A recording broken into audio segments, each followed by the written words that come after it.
because in T1 and T2, everybody looked under pressure, man. Everybody looked like these guys. They looked rough. But in this, yeah, Common struck Barnes in the film. He was wearing sunshades at one point at night. I mean, maybe because it was really quick, so you may have missed it, because I think maybe McG tried to like cut it quickly because he was wearing sunshades at night. So yeah, I mean, very strange. But I think the biggest problem with this film is that I think the guys were just trying to be a bit too clever, a bit too clever. It's like what made Terminator work was that it was a very small, contained story. We don't need to see Judgment Day. We don't need to see the war.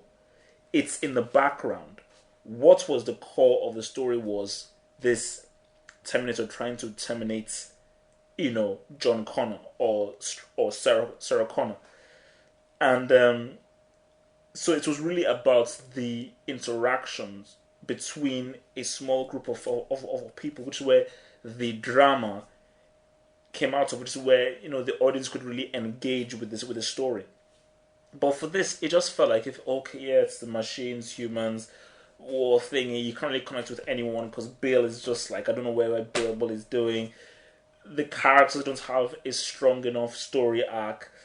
I mean, it's just, I mean, I just didn't feel like if I could really care or really invest in any of the characters, which was the biggest thing. And I mean, another point, I think, because I spoke to this about Phantom of Hope, and Phantom of Hope actually raised a good point about this, is that we see the T600s, which is the robots that came before the MT800s. Why do the T600s have to look so rubbish? Why do they have to have rags and look so messed up? Because the point that Phantom of Hope made was actually a good point, is that why would anybody make robots look rubbish? Why? It's like the T600s, they look like if like they said, okay, look, because the T800s are coming and let's just make these ones really rubbish. So when the new ones come out, you can say, wow, it looks so much better than these rubbish ones that we've made. It doesn't make sense that you'd make robots that are rubbish. Any kind of robots that the Skynet would make, they try to make it as good as possible. I mean, if I was like the Skynet guy and they showed me like the blueprint of T600, I'd take out like a gun and a samurai sword and use it against the designer who brought me those T600s. Because I say, this sucks. Big time. So yeah. I mean, but yeah, I think this with whole Terminator Salvation things that guys are just trying to be too clever, man. Too clever. And I just have to say that like McG, you talked a lot in Comic-Con, you preached, about how you're trying to align yourself with Cameron and all that kind of stuff. And you didn't do a bad job, but it's nothing special. It's nothing special, and I will be truly surprised if this gets another sequel or something. Because Halcyon, you dumb idiots, man. I mean, really, you stepped in the wrong pond. Because James Cameron is Terminator. Terminator is James Cameron. Arnie defines Terminator, and you cannot be bigger than that. That is just how it is. So yeah, man. I mean, like, I think really with Salvation, I mean, I'd probably give it, I don't know, like a 7 or a 6.5 out of 10. I mean, you can watch it, enjoy it, but you will forget about that movie once you leave. The special effects, listen, man. Okay, I look at films. I don't base films off special effects, but special effects, yeah, they were alright, But just as a film as a whole, I just really didn't really give a damn, about any of the characters.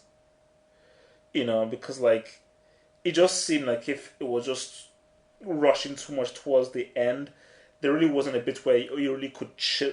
Whether there was no chill out section of the film where you could really reflect on what was happening. It just felt like times yeah, blah blah blah. It was slow in bits. That whole thing with like when they found them signal that could stop some of the machines, it was like, okay, I don't really care, you know.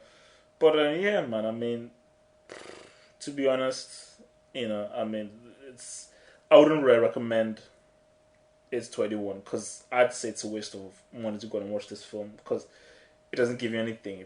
It's nothing special, you know. And I think that's about it. And I think, yeah, for Bale, man, I don't know what that guy's problem is, man. Really. So, because his performance in this, man, was no, no, no. I mean, it's a long way off from equilibrium, a long way off from that. And yeah, man, just giving another shout out to Spill.com, such a great review site, so hopefully, we can merge in, yeah, and I hate Bay, he's an idiot, Bay out. I can't really say Spielberg in because, like, Spielberg is watching Transformers just get ruined while he does bloody Tintin, I mean, so yeah, man, I mean, Bay, I hate you, you're an idiot and you deserve all the insults from the critics. But yeah, as for Salvation, waste of money, no point in watching it, pointless film. McG, probably gonna go back to the beach, change your name for a start. And that's about it. Double H. Seriously, man, you and me, we're fucking done professionally. Fucking ass.